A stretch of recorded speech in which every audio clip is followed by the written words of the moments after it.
we got off to a great start with Whitley Bay. I mean, the first and foremost at the start of the season is to get a trophy on board. We did that against Whitley Bay in a good performance in the end, 4-1.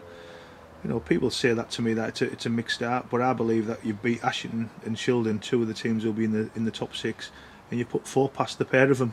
So that's a good start. I think where everybody's looking at, and myself, Gavin, Glenn as a management team is the goals that we're conceding. Are very, very sloppy for us and unlike us, to be fair.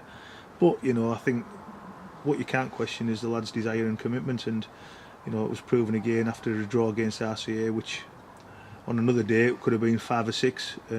We've come back after the Saturday, a bit disappointed and put a performance in against Shildon, because there's no doubt about it. When we play teams in and around us, you can't question the desire to win games. It's just a case of we need to stop the sloppy mistakes, because we're having a lot of possession and we're just getting caught with the odd one. And last year it probably wasn't going in, and this year, it seems every mistake that we do is getting punished. Okay, and Monday's result, I mean, a win was important regardless of who you were playing, but the fact it was Shildon made it all the more important, didn't it? Yeah, it does. I mean, to be fair, I've got a good record against Shildon, so it's, to me, it's another game. Shildon, it's exactly like Bishop Auckland. It's exactly like your West Aucklands. We need to get 3 points. It's regardless if we play West, Shildon or anybody. Everybody's questioned because we've drew and lost 1. Shildon have lost 2 and drew 1. Celtic Nation have drawn 3. West Auckland, but everybody's been beat. I mean, I went to watch the West Auckland game the other day. It was 5-3. Could have been 7-all. So early days. It's one of them where let the dust settle. We know we can play better. We know we can defend better, and that's not just the back 4, the back 5. It's us as a team. But we're scoring goals at the right end, especially at home. We need to transfer that our home form away, which is important. Last season was a bit of a 2-horse race in the Northern League First Division.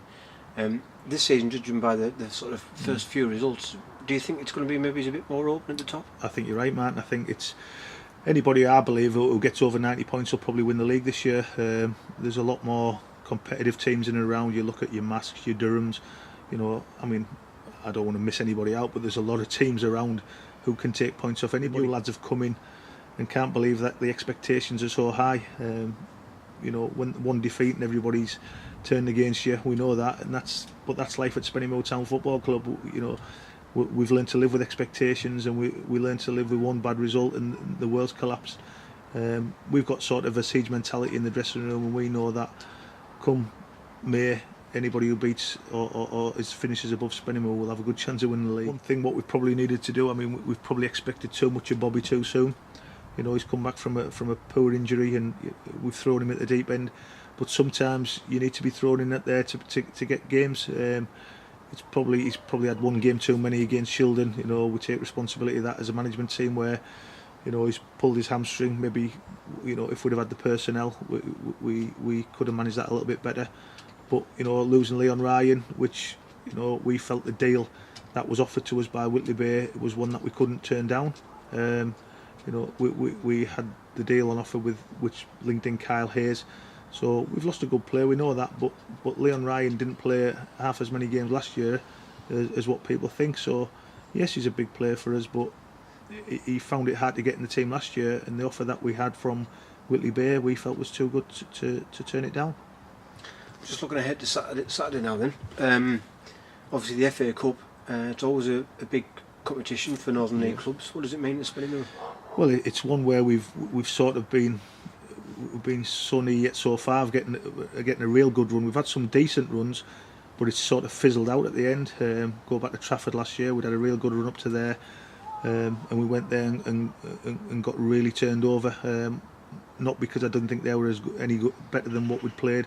It's just that we give them 3 goals straight away in 15 minutes, and we couldn't recover from that. But everybody's saying it's Farsley, Celtic or Lancaster. I'm not looking further than Newton Aycliffe, because they've got off to a great start.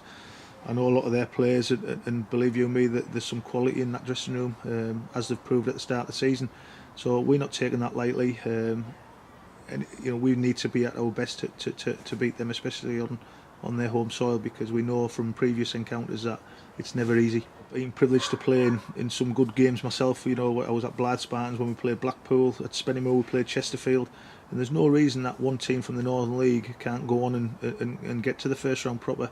It's been done on numerous occasions, and why not Spennymoor Town? You know, we've got a difficult game, but Aycliffe will feel exactly the same way. They probably wouldn't want to draw on Spennymoor at this round of the competition. So we take one game at a time, but the FA Cup for us is all about the club. It's about getting some publicity again, which we know from what the Vars gave us, you know, with yourself and the media, was exceptional, and we know that an FA Cup run will do that, and also bring some much needed money into the club.